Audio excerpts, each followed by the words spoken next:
You won't believe which Bible passage inspired this song. Coming up on Rock Music History Lesson.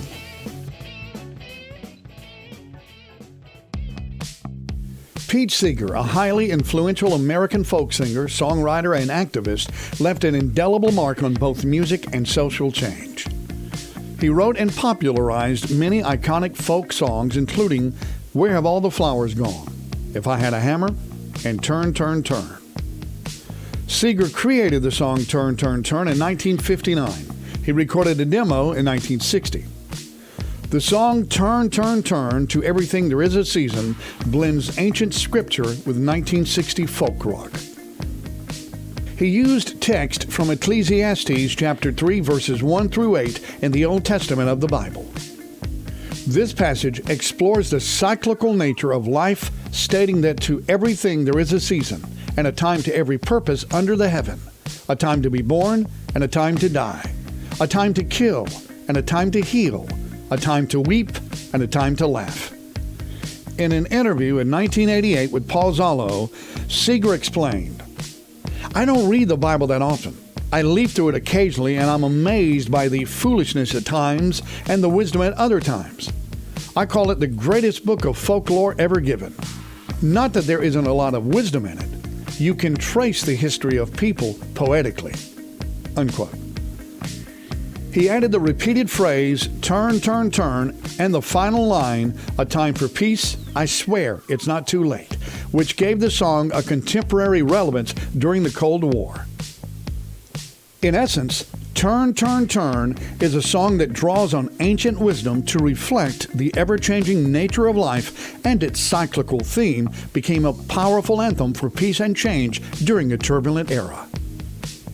Seeger said in an interview with Songfacts, quote, "I got a letter from my publisher, and he says, 'Pete, I can't sell these protest songs you write.'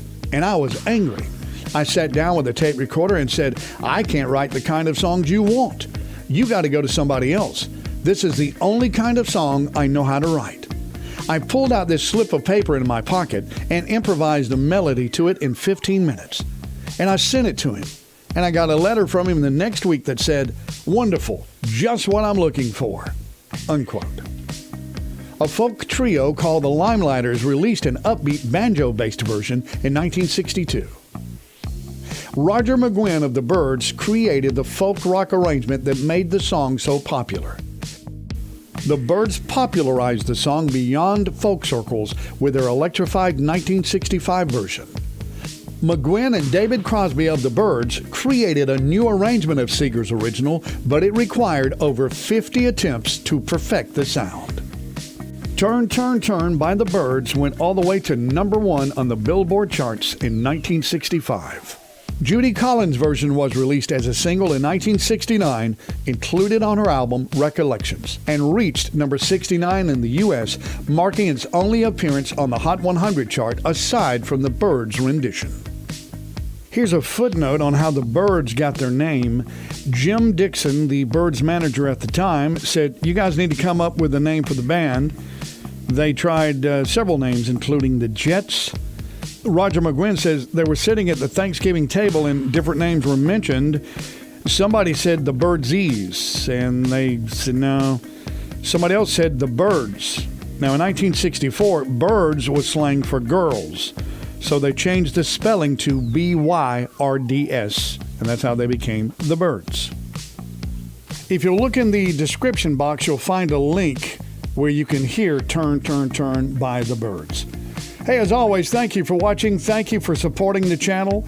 Like us, comment, share, hit the subscribe button if you haven't already. Thanks for watching Rock Music History Lesson. I'm KW Key.